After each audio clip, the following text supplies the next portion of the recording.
Hello, नमस्ते, सत श्री अकाल, अस्सलाम वालेकुम। स्वागत है आपका हमारी YouTube channel Hollywood silver screen पर। और आज मैं हाजिर हूँ डार्क सीरीज सीजन 1 के एपिसोड 3 की एक्सप्लेनेशन लेकर। अगर आपको एक्सप्लेनेशन अच्छा लगे तो चैनल को लाइक, शेयर और सब्सक्राइब करना मत भूलिएगा।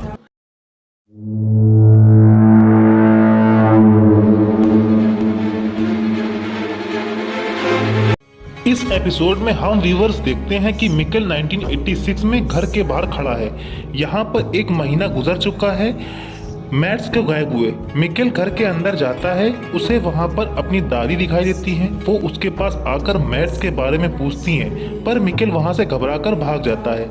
अब सीन शिफ्ट होता है और हमें यंगर एनेस कॉनवर्ट दिखाई जाते हैं, जो कि एक नर्स है और उनकी कोई फैमिली नहीं है। शार्लेट को रास्ते से जाते हुए पंछी आसमान से गिरते दिखाई देते हैं, जिन्हें देखकर वो हैरान हो जाती है।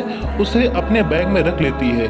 हमने देखा था कि ऐसा ही कुछ 2019 में हुआ था, जब पंछी आसमान से नीचे गिरे थे। तब भी शार्लेट ऐसे ही हैरान हुई थी, क्योंकि वो पहले भी ऐसा ही देख चुकी थी। हमें एक नए किरदार से मिलाया जाता है, क्लॉडिया टाइडमैन, जो इकॉन टाइडमैन की बेटी है, और क्लॉडिया की बेटी रेजिना, जो कि फ्यूचर में होटल की मालकिन है। क्लॉडिया को न्यूक्लियर पावर प्लांट की चीफ बनाया जा रहा था, जिसके लिए वो काफी एक्साइटेड थी और प्राउड थी, क्योंकि वो पहली लेडी थी जिसे चीफ बनाया जा रहा था। वह अपनी बेटी से अच्छे कपड़े पहनने के लिए डांटती भी है। मिकेल को लगता है कि उसकी मॉम स्कूल में होंगी, क्योंकि फ्यूचर में हमें दिखाया गया था कि वह स्कूल की प्रिंसिपल थी, लेकिन वहां पर कोई और प्रिंसिपल था, क्योंकि 1986 चल रहा था। मिकेल स्कूल में यंग हैना से भी टकराता है। न्यूक्लियर पावर प्लांट के ऑफिस के बाहर हमें हेल्गे डॉपलर को दिखाया जाता है, जो कि फ्यूचर में ओल्ड एज में रहा करते थे। वहाँ की साफ सफाई कर रहे थे। उनके फादर न्यूक्लियर पावर प्लांट के चीफ थे, जो रिटायर होने वाले थे। हेगले क्लॉडिया की तारीफ करता है और उसे एक गिफ्ट देता है, जो कि एक बुक थी। 1986 में भेड़ बकरियां अपने आप मर रही थी, लेकिन उनके मरने का रीजन नहीं पता चल रहा था। इकॉन टाइडमैन उनके मालिक से बातचीत करता है। वहाँ पर 33 भेड़ें मर गई थी और उनके मरने का कोई भी सुराग नहीं मिला था। उनका मालिक बताता है शायद हार्ट अटैक से मर गई हैं। बकरियां के कान पूरी तरह से डिस्ट्रॉय हो चुके थे, जैसा कि उन पर बहुत प्रेशर पड़ा हो। बातचीत के दौरान इकॉन को पता चलता है कि शहर में एक नया प्रीस्ट आया है, लेकिन वो कौन है ये बात नहीं पता चल पाती।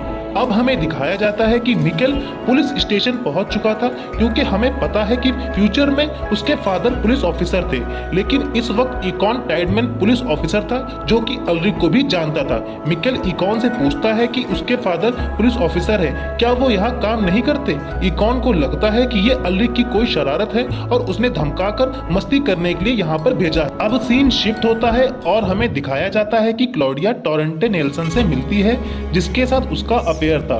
टोरेंटे अभी भी उसके साथ अफेयर बनाए रखना चाहता था और उसे मिलने के लिए बुलाता है। इकॉन मिकेल को पुलिस स्टेशन में अकेला छोड़कर वो नर्स को लेने के लिए चला जाता है, क्योंकि मिकेल को काफी चोट भी आई थी। तब मिकेल टेबल पर रखे हुए कुछ डॉक्यूमेंट को देखता है और उसमें वह देखता है कि मैड्स की मिसिंग रिपोर्ट होती है, और वो वहाँ पर एक फोटो को भी देखता है, जो कि अल्रिक और मैड्स की होती है। अगर हम ध्यान से देखें तो मैड्स वही बच्चा था जिसकी डेड बॉडी 2019 में एक गुफा के बाहर मिली थी। मिकेल को पता चल चुका था कि किसी तरह उसने टाइम ट्रेवल कर लिया है। तभी मिकेल के लिए नर्स आती है, जो कि एनेस थी। इकॉन टाइडमैन गुस्से में अल्रिक के घर जाता है और वहाँ देखता है कि अल्रिक हैवी मेटल सॉन्ग सुन रहा था, जिसके लिए वो उसे टोकता भी है कि तुम खून खराबे वाले सॉन्ग क्यों सुनते हो। अल्रिक भी उसे ताना मार देता है कि तुम शराबी हो और नाकाम पुलिस ऑफिसर हो, क्योंकि उसे मैड्स नहीं मिला था। अब हमें दिखाया जाता है कि क्लॉडिया को पता चल जाता है कि न्यूक्लियर पावर प्लांट का गलत इस्तेमाल किया जा रहा था। वो उसके चीफ से मिलने जाती है। तब वो कहता है कि लोगों को अब न्यूक्लियर पावर प्लांट पर यकीन नहीं है। जब से मैड्स वाला हादसा हुआ है, तब से लोग न्यूक्लियर पावर प्लांट से दूर रहना चाहते हैं और उसे बंद करवाना चाहते हैं, क्योंकि उन्हें लगता है कि ये उनके लिए खतरनाक है। वो उसे उस केव में भेजता है जहां पर न्यूक्लियर पावर प्लांट का वेस्ट पड़ा हुआ था। उसके अंदर क्लॉडिया को कई ड्रम नजर आते हैं, लेकिन नहीं पता चल पाता कि उसके अंदर क्या था। हमें ये ड्रम एक खतरनाक मटेरियल की तरह दिखाए जाते हैं, जिससे कि दूर ही रहना चाहिए। अब सीन शिफ्ट होता है और हमें दिखाया जाता है कि जहां पर नर्स मिकेल की पट्टी कर रही थी। मिकेल नर्स को बताता है कि वह फ्यूचर से आया है, लेकिन वो उस पर भरोसा नहीं करती। मिकेल के पास एक कॉमिक बुक पड़ी थी जिसका नाम था कैप्टन फ्यूचर, और नर्स को लगता है कि वो कहानियां बना रहा है। विंडेन में काफी अजीबोगरीब चीजें हो रही थी, जैसे भेड़ बकरी अपने आप मर रहे थे, आसमान से मरे पंछी गिर रहे थे और रात में लाइट अपने आप ऑन ऑफ हो रही थी। तभी हमें दिखाया जाता है कि मिकेल हॉस्पिटल से भाग जाता है और विंडेन की गुफा की तरफ जाता है, यह सोचकर कि वो वहां से 2019 में वापस जा सकता है।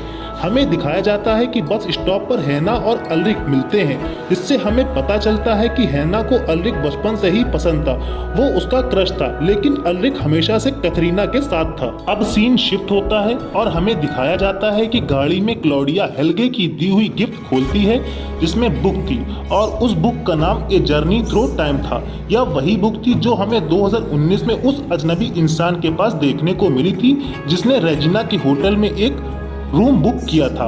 अब हमें दिखाया जाता है कि अल्रिक गुफा के बाहर छड़ी के साथ है और उस छड़ी से दरवाजे को खोलने की कोशिश कर रहा है और अपने बेटे को आवाज लगा रहा होता है। उसकी आवाज मिकेल के पास पहुंचती है।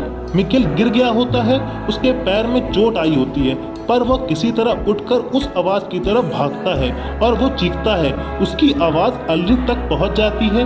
तभी उन दोनों का कनेक्शन टूट जाता है और आवाज एक दूसरे को सुनाई देना बंद हो जाती है। हमें दिखाया जाता है कि कैसे एक दूसरे के इतने पास होते हुए भी उसके बीच 33 साल का अंतर है। अब सीन शिफ्ट होता है और हमें एक साइंटिस्ट दिखाया जाता है जिसने एक लैब कोट पहना हुआ था, बूढ़ा था और उसके पास बहुत सारी घड़ियां थी जो टिक टिक कर रही थी। उसके सामने एक मशीन रखी थी जो हमें 2019 में उस अजनबी इंसान के पास दिखाई गई थी। इससे हमें ये समझ आता है कि ये एक बहुत इंपॉर्टेंट कैरेक्टर है। इसी के साथ ये एपिसोड खत्म हो जाता है। अगर आपको हमारा एक्सप्लेनेशन अच्छा लगता हो तो प्लीज़ चैनल को लाइक, शेयर और सब्सक्राइब करना मत भूलिएगा।